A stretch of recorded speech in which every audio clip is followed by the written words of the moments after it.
할렐루야. 우리 제목을 한번 같이 읽어봅니다. 시작.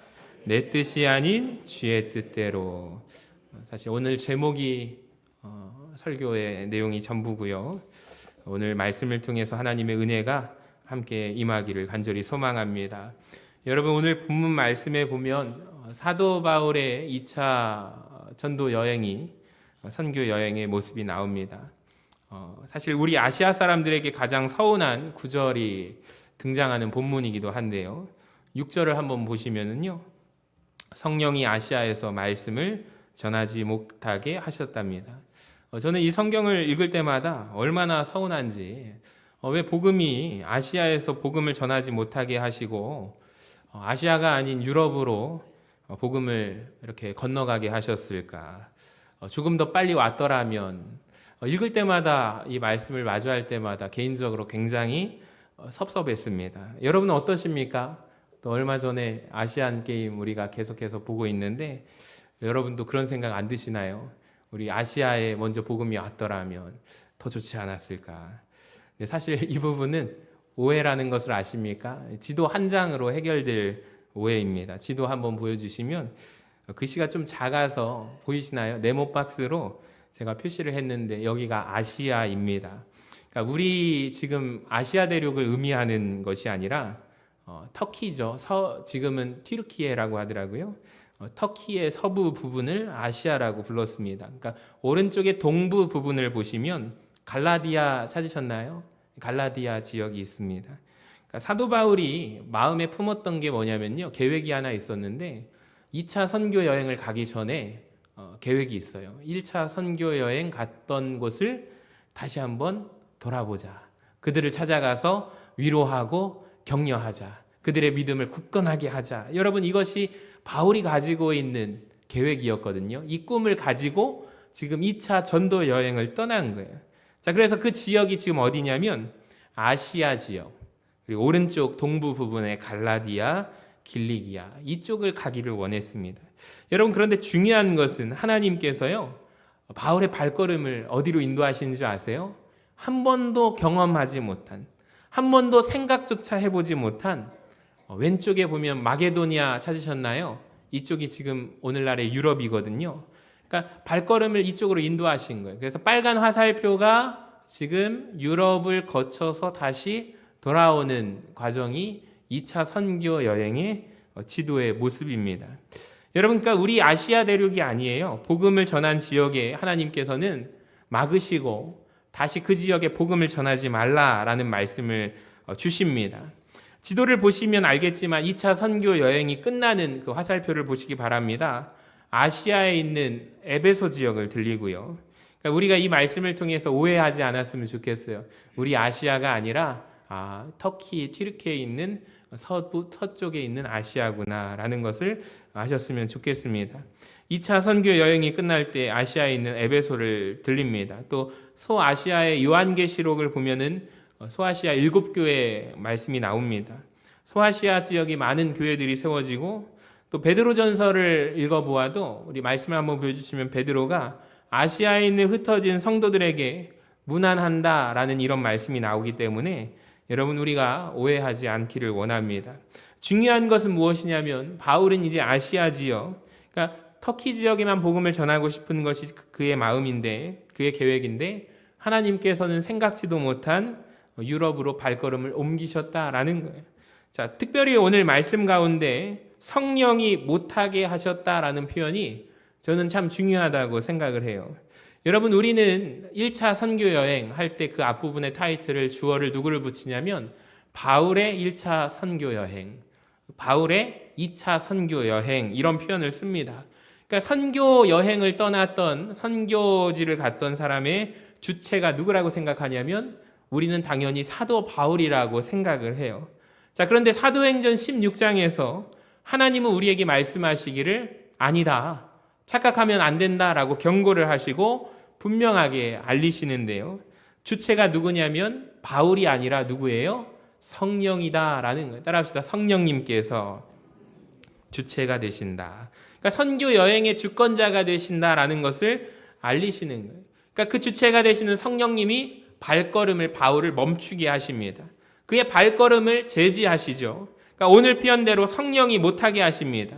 그러니까 저는 오늘 말씀을 통해서 여러분 함께 나누고 싶은 것은 성령의 인도하심에 대해서 한번 우리가 생각해 보기를 원합니다. 아주 중요한 교훈을 우리가 얻을 수가 있는데요. 여러분, 성령님이 오늘 바울의 발걸음을 인도하시는 것이 맞죠? 여러분 맞지 않습니까? 여러분 맞습니다. 근데 우리가 성령의 인도하심을 생각할 때 사도 바울이 가지고 있는 계획이 있잖아요. 근데 그 인도하심의 시작점이 어디냐면 바울의 계획, 플랜을 완전히 무너뜨리고 좌절시키는 것으로부터 시작되었다라는 것을 알 수가 있는 거예요. 여러분, 우리는 많은 경우 이렇게 생각을 해요. 하나님의 인도하심을 구합니다. 그리고 우리가 기도하고 또 기대하는 게 있어요. 하나님이 우리가 원하는 방향대로 길을 열어주시라고 우리가 기도하죠. 이것이 하나님의 인도하심이라고 우리는 생각을 합니다.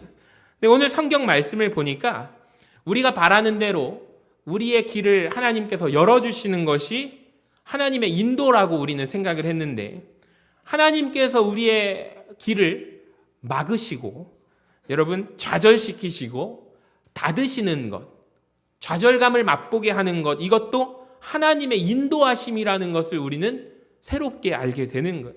여러분 놀랍습니다. 더 놀라운 것은 무엇이냐면 닫으시고 좌절시키시고 막으실 때 여러분 거기서부터 진짜 하나님의 인도하심이 시작된다라는 거예요. 그러니까 내 계획을 먼저 좌절시키십니다. 그 다음에 하나님이 인도를 하셔요. 자, 성경을 보니까 아브라함을 한번 생각해 보세요. 제가 질문을 한번 드려볼게요. 아브라함의 인생의 계획은 무엇일까요, 여러분? 아브라함의 인생 계획 한번 생각해 보세요. 하나님을 만나기 전에 그의 인생 계획은 여러분 본토 친척 아비의 집을 떠날 생각이 조금도 없었습니다. 아브라함은 거기에 머무르고 싶었습니다. 아브라함이 가지고 있던 인생 계획은 이와 같을 거예요. 크게 다르지 않을 것입니다. 하란이라는 지역 땅에 머물면서 여생을 잘 보내는 거예요. 비록 그에게는 자녀가 없습니다. 근데 아내가 이뻤습니다. 이쁜 아내와 또 물질적으로 부유하고 풍성한 아버지가 있었습니다. 그래서 거기에서 여생을 잘 보내는 것이 아브라함의 인생 계획이었어요. 근데 하나님께서 어느 날 아브라함의 인생 계획을 철저하게 깨트려 버리십니다. 그 계획을 무너뜨리시죠. 뭐라고 하시는지 아십니까? 한마디로 너는 떠나라. 너는 떠나라. 아브라함에게 말씀하세요. 본토 친척 아비 집을 떠나서 내가 너에게 지시할 땅으로 가라. 여러분, 그러니까 인도의 시작이 하나님께서 아브라함의 계획을 깨뜨리시는 것으로부터 시작되었습니다. 모세를 한번 생각해 볼까요? 여러분, 모세가 인생에서 나이 40이라는 40이라는 나이에 그가 원대한 꿈을 가지고 있었습니다. 무엇인지 아십니까? 자기의 핏줄, 자기의 유대 민족들, 히브리 노예들이죠. 그러니까 노예로서 하고 있는 불쌍한 유대인들을 해방시켜주는 거예요. 자기가 생각할 때 자기는 충분히 할 수 있다고 생각했어요. 그래서 계획을 세우죠. 나는 갖출 것을 다 갖춘 사람 아닌가? 자격이 된다. 제일 먼저 공주의 아들이고 또 외모 또한 훌륭하고 또 학문도 아주 능하고 민족의 영웅으로 그것을 원대한 꿈을 가지고 인생의 계획을 짰습니다. 그래서 이 불쌍한 민족, 나의 민족, 이스라엘 민족을 해방시켜주고 싶었어요. 근데 여러분, 하나님께서 모세의 계획을 사용하셨을까요? 아닙니다. 철저하게 깨트려 버리십니다. 좌절시키시고 모세라는 인물을, 왕자를 아무것도 아닌 사람으로 만들어 버리십니다. 그래서 쫓겨나서 이제는 궁궐이 아닌 광야에서 양의 엉덩이만 바라보며 사는 목자로 살게 만드십니다. 철저하게 아무것도 아닌 사람이 되었던 것이죠. 근데 여러분, 그때 하나님께서 아무것도 아닌 모세를 좌절시켰을 때 하나님께서 그때부터 모세를 쓰기 시작하셨다라는 거예요. 사도 바울은 어떻습니까? 오늘 말씀의 주인공이죠. 다메섹으로 가던 그의 발걸음을, 엘리트였죠. 최고로 잘난 사람이었습니다. 예수 믿는 자들을 잡으러 가기 위해서 가던 발걸음을 하나님이 막으십니다. 그리고 그를 인도하셨습니다. 오늘 보니까 아시아에서만 복음을 전하려고 했던 바울의 이 발걸음을 하나님께서 막으신 거예요. 여러분, 이것이 하나님의 인도의 시작하심이다라는 거예요.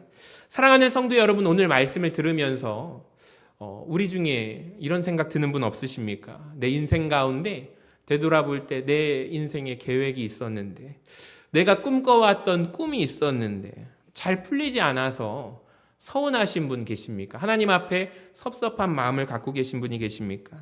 내가 가진 꿈이 있었습니다. 내가 결혼하고 싶은 이성이 있었습니다. 근데 하나님이 그걸 막으셨어요. 내가 꼭 가고 싶었던 대학이 있었어요. 근데 하나님이 막으신 거예요. 내가 가지고 싶었던 직장이 있었어요. 하나님이 그거를 좌절시키시는 거예요. 여러분, 그럴 때 우리는 어떤 마음이 들까요? 내 인생은 왜 이렇게 안 풀리지? 왜 하나님이 자꾸 막으시지? 우리는 서운한 마음이 듭니다. 제가 만나본 분들 중에서도 신방을 하면은 이 과거에 엉어리진 분들이, 한을 품는 분들이 얼마나 많은지 몰라요. 그러니까 얘기를 하다 보면은 어떤 부분에 딱 걸리는 게 있어요. 그러니까 예를 들어서 자기가 결혼하고 싶었던 여성이 있었는데 어머니가 막으셨어요. 그리고 어머니가 끝까지 막으시다가 어머니가 돌아가셨어요. 자기는 그분하고 결혼하고 싶었는데 부모님의 반대로 인해서 결혼을 못했어요. 그게 아직도 한이 남는 거예요. 그러니까 어떤 분은 또 고시를 계속해서 도전하셨는데 이분이 아깝게 떨어지시는 거예요. 항상 결정적인 순간에 아깝게 떨어지시는 거예요. 그래서 집안에서 다 그분을 도와줬는데 그분의 나이가 이제 50대가 됐을 때 나중에 저한테 그런 얘기를 하세요. 아내가 이제 직장에 나서서 자기는 공부할 수 있게, 자녀들도 크는데 될만 하면 떨어진다는 거예요. 하나님 어떻게 이러실 수 있냐고 굉장히 마음에 상처를 갖고 살아가셔요. 또 어떤 분은 대학에 가려고 했는데 동생들 때문에 공장에 취업했던 옛날의 과거의 그때를, 자기가 대학 합격증을 받았는데 공부를 아주 잘했는데 너무나도 그때로 돌아가면 다시 대학을 가고 싶은 게 저의 꿈이라고 그렇게 말씀하시는 분들이 참 많아요. 그러니까 우리 인생 가운데 무언가 풀리지 않음으로 인해서, 하나님이 막으심으로 인해서 굉장히 마음에 한이 있고 응어리가 진 분들이 참 많습니다. 여러분, 근데 오늘 말씀을 통해서 그런 분들은 한번 생각을 바꾸셨으면 좋겠어요. 어쩌면 그것이 하나님의 인도하심의 시작일 수가 있습니다. 내가 세운 나의 인생 계획을 무너뜨리시고 좌절시키고 그 좌절을 맛보게 하시고, 그런데 그때가 진짜 하나님의 진짜 인도하심이 시작되는 것이다 라는 거죠. 오늘 본문에 한번 보시면 무시아 앞에 이르러 비두니아로 가고자 애쓰되 바울의 모습이 나옵니다. 여러분 한번 보세요. 이 모습을 보면서 저는 바울이 참 좋아요. 여러분, 왜 그러냐면 우리와 같은 다른 사람이 아니라 우리와 닮은 사람이에요. 여러분, 참 정감이 갑니다. 하나님 말씀이 막으셨잖아요. 이건 아니다라고 하셨지만 애씁니다. 순종하지 않습니다. 즉각적으로 순종하는 사람이 아니에요. 하나님께서 너 아시아에서 복음 전하지 말아라 라고 말씀하시는데 바울이 어떻게 해요? 어떻게든 비두니아로, 무시아로 가고자 애를 씁니다. 이곳은 하나님이 원하시는 방향이 아니에요. 다 아시아거든요. 여러분, 한번 그림 지도가 있나요? 지도에 한번 보여주시면 이 비슷하지 않습니까? 아까 아시아로 표시된 부분에서 가까운 부분이에요. 어떻게든 조금이라도 내가 원하는 계획이 있는데 하나님께서 막으셨지만 한번 도전하고 싶은 거예요. 하나님이 원하지 않으시는데도 어떻게든 그걸 하고자 애쓰는 거예요. 하나님이 막으실 걸 알면서도 한번 해보고 싶은 거예요. 여기 7절 말씀에서 보니까 애씀, 이 말은 곧 바울의 몸부림 아닙니까? 여러분, 이 모습은 곧 우리의 모습 아닙니까? 하나님이 아니라고 막으셨는데, 하나님이 사인을 주셨는데 그래도 한번 해보고 싶은 거예요. 여러분, 그런 적 있지 않으십니까? 하나님께서 원하지 않는, 기뻐하지 않는 만남이라고 사인을 주셨는데 그래도 애쓰는 거예요. 하나님께서 그쪽 길로 가지 말라고 막으시는 것 같은데 나는 계속해서 그쪽 길로 가보고 싶은 거예요. 여러분, 그렇지 않으세요? 그런 적 없으세요? 저는 그런 적이 있었어요. 그랬어요. 하나님이 아닌 것 같다는 사인을 주셨음에도 어떻게든 좀 한번 애써 보는 거예요. 여러분, 그런데 사도 바울이 애쓰다가 예수의 영이 허락하지 않으시니까요, 그 다음에서야 그가 순종하는 모습이 나옵니다. 하나님의 발걸음을 따라서 자기가 계획하지 않았던 드로아라는 곳으로 발걸음을 옮기죠. 말씀을 한번 보여주시면 바로 그때 환상을 봅니다. 마게도니아 사람 하나가 서서 그에게 청하여 이르되 건너와서 우리를 도우라라고 하십니다. 여러분, 제가 질문을 한번 드려볼게요. 하나님께서 바울에게 환상을 주신 시점은 도대체 언제일까요?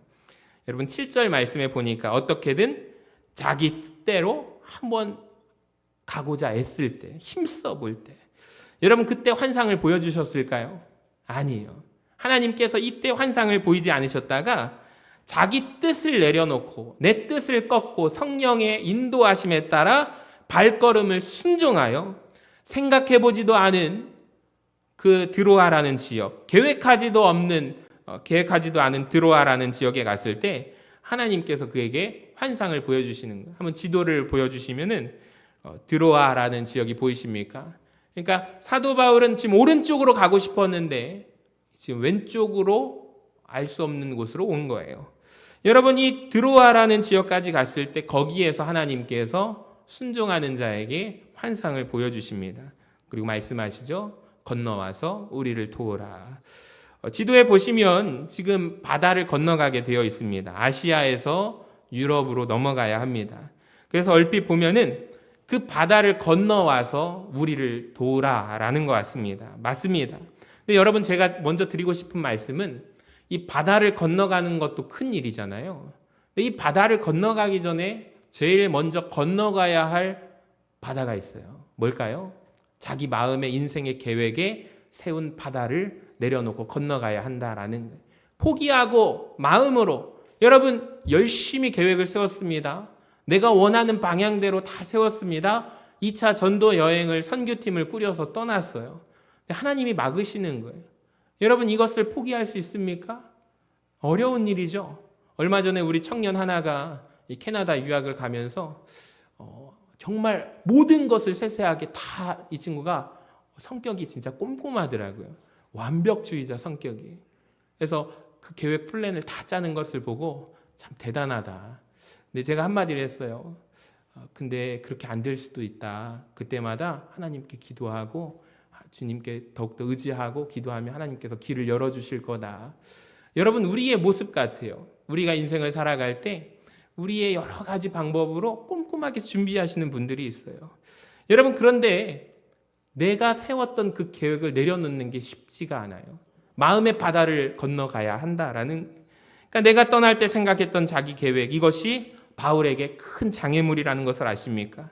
그것을 넘어가야 합니다. 여전히 내 뜻대로 하려고 하는 그 애씀을, 그것을 넘어가야 하나님의 일을 할 수 있음을 깨달으시기를 바랍니다. 여러분, 우리가 하나님의 일을 하는데, 주의 일을 하는데 장애물이 있어요. 건너야 할 장애물이 있어요. 여전히 내 마음대로 살고 싶은 마음이 있고, 여전히 내 뜻대로 되었으면 하는 마음이 있고, 그 장애물을 넘어가야, 건너가야 주님의 인도하심에 순종할 수 있음을 깨달으시기를 바랍니다. 5번째로 저는 순종하는 바울을 한번 살펴보았습니다. 사도 바울이 참 귀한 게 뭐냐면요, 10절에서 바울이 환상을 보고요, 우리가 곧 마게도니아로 떠나기를 힘씁니다.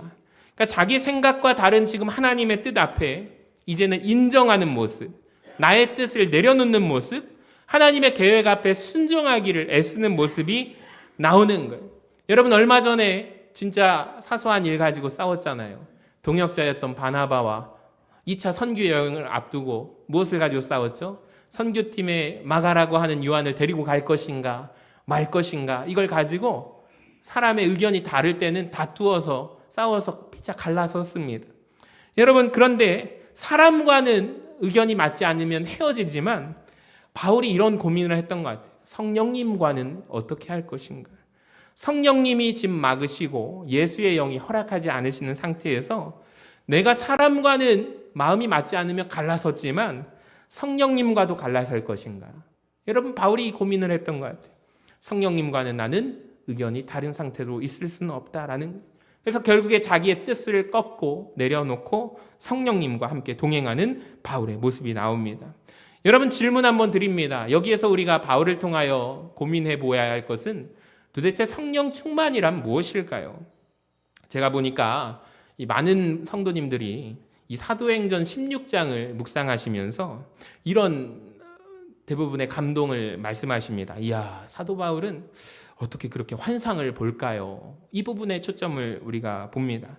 참 부럽습니다. 오늘날에도 누군가가 방언을 하고 예언을 하고 환상을 하고 신령한 이야기를 하면 우린 너무나 부러워서 그 부러움의 포인트가 야, 저 사람은 어떻게 저렇게 성령 충만하냐라고 말씀하는데 여러분 아닙니다. 우리가 잘못 짚은 거예요. 오늘 본문에서 사도 바울이 성령 충만한 구절은 어디일까요? 9절에서 환상을 본 것이 성령 충만일까요? 10절에서 순종하는 것이 성령 충만일까요?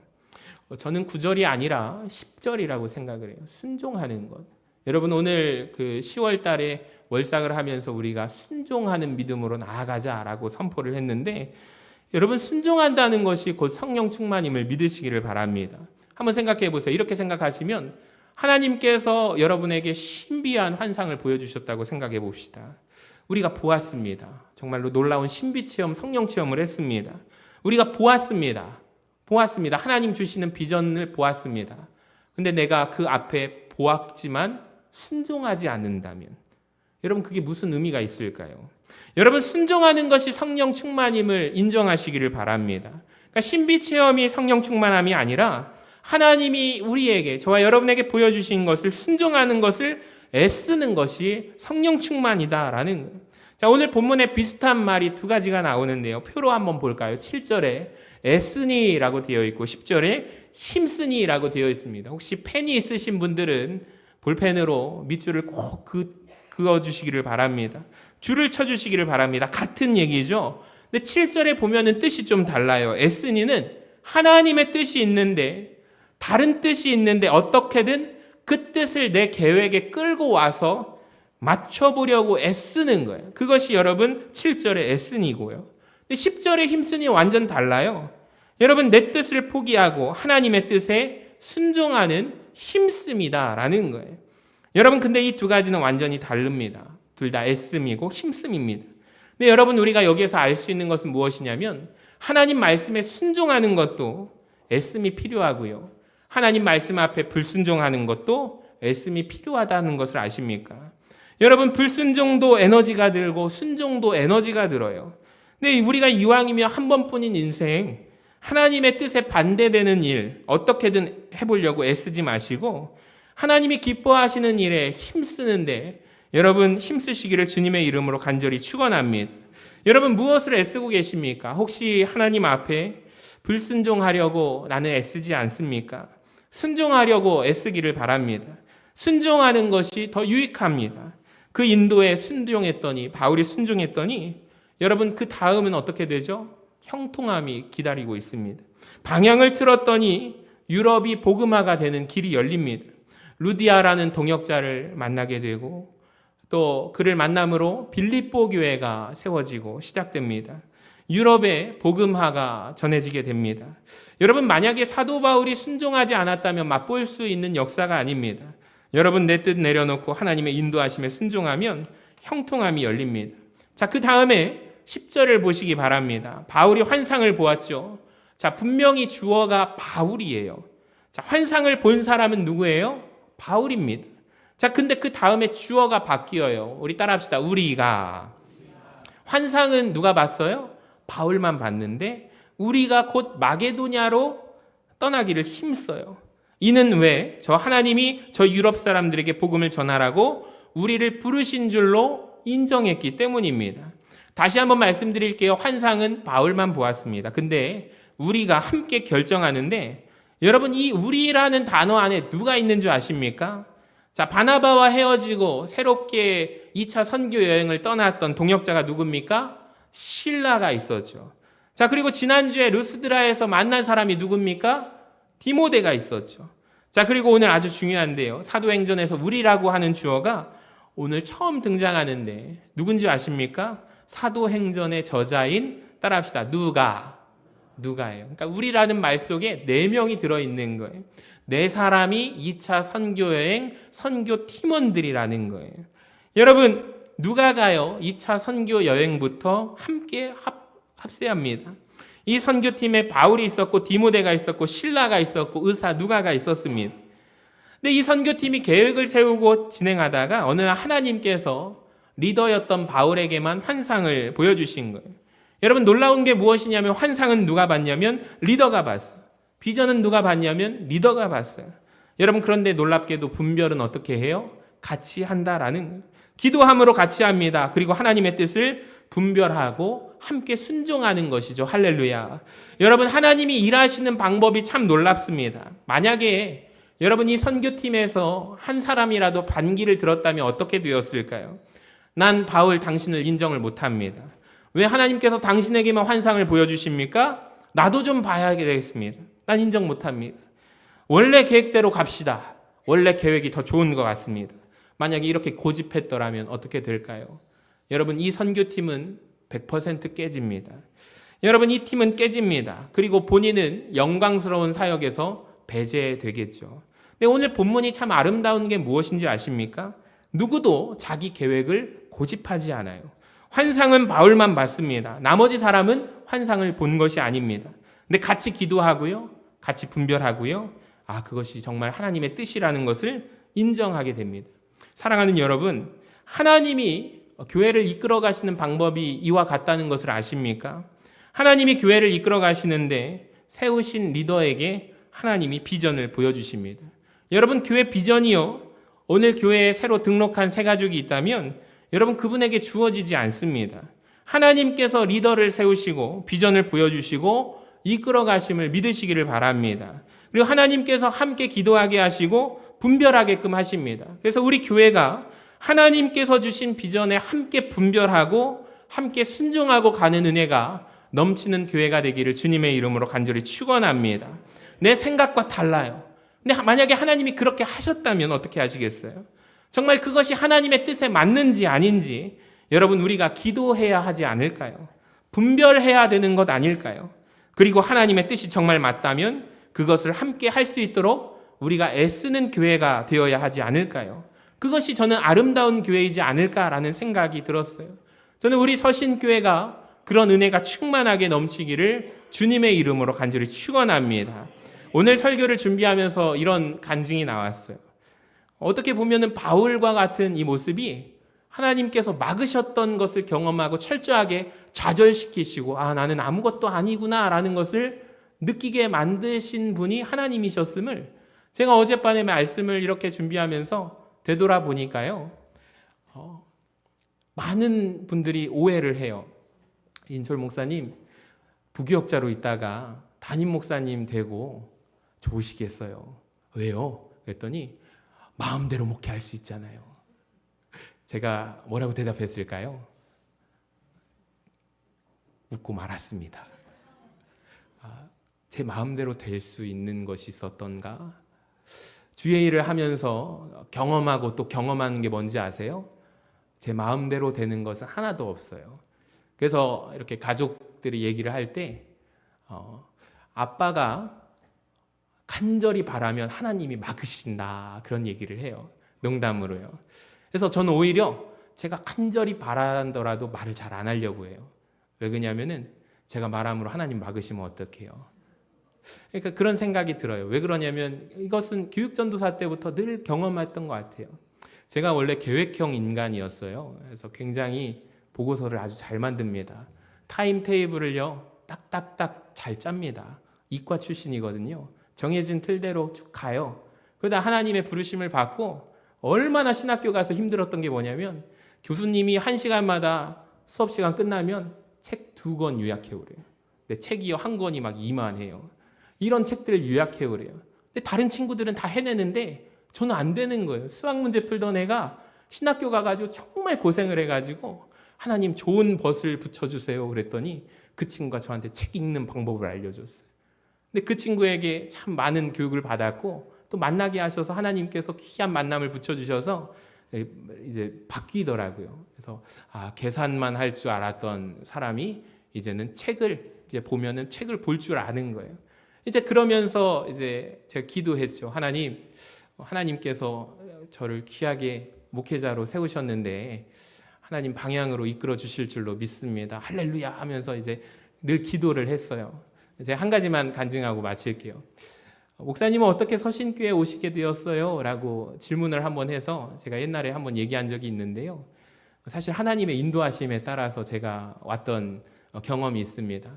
제가 인생의 플랜을 다 짜가지고 대학원 때 목회 실습이라는 걸 가요. 그래서 이제 목회 실습을 가면 보통 그 실습한 교회에서 사역을, 전임 사역을 시작하게 되는 것이 대부분의 상황입니다. 저도 이제 실습을 하고 싶은 교회를 갔어요. 제가 가고 싶은 교회. 그 교회 가면은 정말 부흥하는 교회고 전국에 어디에다 내놔도 정말 사역 잘한다라는 소리를 들어서 그 교회를 가려고 제가 기웃기웃거렸습니다. 그래서 군대를 이제 원하시는 방향대로 안 돼서 이제 군 문제가 항상 제 인생에 해결되지 않아서 대학원을 마치고 이제 군대를 갔죠. 그래서 늘 기도했던 게 하나님, 제가 군대 전역하면 바로 사역지를 주셔야 합니다. 안 주시면 제 1년이 날아가 버립니다. 큰일 납니다, 하나님. 그래서 제가 3월에 전역인데 3월 말이거든요. 근데 노예에서 목사 수련생 과정 교육이 서류가 1월까지 갖춰서 제출을 해야 되는 거예요. 그래서 어떻게 합니까? 하나님 길을 열어주시옵소서 하면서 늘 기도를 했죠.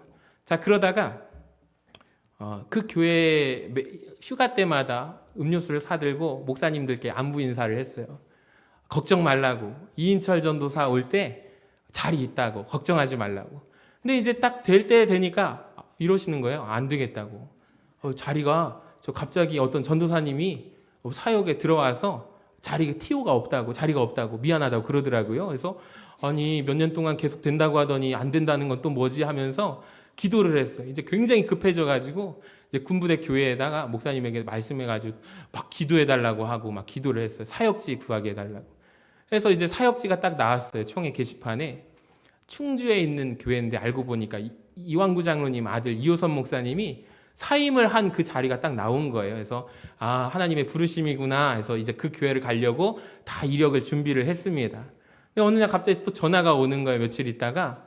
그래서 저 충주로 그 교회로 시험을 보려고 하는데요. 그랬더니 아니라고. 전주에 서신교회가 났는데 그 교회를 한번 가보라고 해가지고 또 제가 전주 출신인데요. 저는 전주에 있을 마음이 없었거든요. 왜냐면 아버지가 계시고 저는 서울에서 성공한 목회자의 그 큰 원대한 꿈을 가지고 그렇게 하고 싶은 마음이 있었어요. 그래서 유학도 가고 싶은 마음이 있었고 인생의 계획을 딱딱딱 짰어요.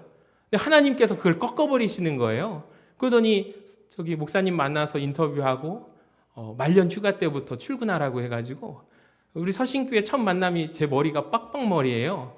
전도사님은 왜 머리가 빡빡머리입니까? 제가 그렇게 왔거든요. 그래서 와가지고 경험하면서 제 모든 사역을 보니까 제 마음대로 한 건 하나도 없더라고요. 제 마음대로 할 때마다 하나님이 그때 어려움을 주시고 꺾게 만드시고 그 가운데 제가 두 손 두 발 다 들게 하나님 마음대로 하십시오. 하나님 이제는 제가 제 마음대로 못하겠습니다. 살려주세요 라고 하면서 그렇게 기도했던 기억이 납니다. 제가 어젯밤에 그런 생각이 드는 거예요. 말씀을 준비하면서 내 마음대로 한 것이 하나도 없구나. 근데 하나님께서 막으셨을 때 하나님의 뜻대로 했을 때 하나님 뜻대로 돼서 너무 감사해요. 하나님 내 뜻대로 안 돼서 감사해요. 하나님 따라서 내 뜻대로 안 돼서 감사해요. 하나님 맞아요. 여러분에게도 그런 고백이 있기를 원합니다. 천국 가서 아브라함에게 한번 물어보세요. 아브라함이 뭐라고 얘기할까요? 내 뜻대로 안 돼서 내 계획대로 안 돼서 너무 감사해요. 하나님 내 계획 꺾어주셔서 지금 내가 믿음의 조상이 되었네요. 모세도 마찬가지일 거예요. 내 뜻대로 되었다면 나는 반군 노예 반란 지도자가 돼서 처형당했을 텐데 내 뜻 꺾어주셔서 출애굽의 지도자가 되지 않았습니까? 바울도 마찬가지. 다메섹에서 꺾어주시고 오늘 2차 선교 여행 때 하나님께서 그 뜻을 꺾어주셔서 유럽의 복음화의 통로가 되지 않았습니까? 여러분 우리가 때로는 인생을 돌아볼 때 하나님 막으셔서 내 뜻을 꺾으셔서 서운할 때가 있습니다. 근데 오늘 말씀을 통해서 생각하시기를 바랍니다. 내 뜻대로 안 돼서 감사해요. 주님. 내가 생각하지도 못한 일을 주님은 하실 수 있잖아요. 여러분 그래서 우리 고린도전서 2장 9절을 같이 한번 읽어볼까요? 시작. 기록된 바 하나님이 자기를 사랑하는 자들을 위하여 예비하신 모든 것은 눈으로 보지 못하고 귀로 듣지 못하고 사람의 마음으로 생각하지도 못하였다 함과 같으니라. 아멘. 하나님이 사랑하는 자들을 위해 예비하신 것이 있는데 우리가 생각하지도 못하고 처음 듣는 것, 여러분 경험하지 못한 것으로 꿈에도 경험할 수 없는 것을 하나님이 그걸 경험하게 하시고 예비하신다라는 거예요. 여러분 내 뜻대로 안 돼서 감사한 줄로 믿습니다. 내 계획대로 안 돼서 생각하지도 못한 일을 하나님이 경험하게 하신 줄로 믿습니다. 우리가 함께 기도하고 있는데 백남순 권사님이 전화를 주실 때마다 저에게 하시는 말씀이 뭐냐면, 목사님 기도하니까 정말로 하나님께서 도와주시는 느낌이 들어요. 하나님께서 살려주시리라 믿어요. 어제도 기도하면서 기도 마치고 이제 나가시는데 권사님 한 분이 저한테 이런 얘기를 하시는 거예요. 목사님, 하나님이 고쳐주시겠네요. 할렐루야. 제가 아멘이라고 대답했어요. 그랬더니 하나님이 우리 장로님에게 간증거리 주시려나 봐요. 우리한테는 지금 장로님이 어렵고 힘든 아픔의 시간인데 하나님과 영적으로 교통하는 시간 될 줄 어떻게 알아요? 제가 그 말을 마음에 간직했어요. 우리 오늘 이 말씀을 붙들고 내 뜻대로 안 돼서 그럼에도 감사하고 그것이 하나님의 인도하심의 시작의 지점이라는 것을 여러분 우리가 믿음으로 고백할 수 있기를 바랍니다.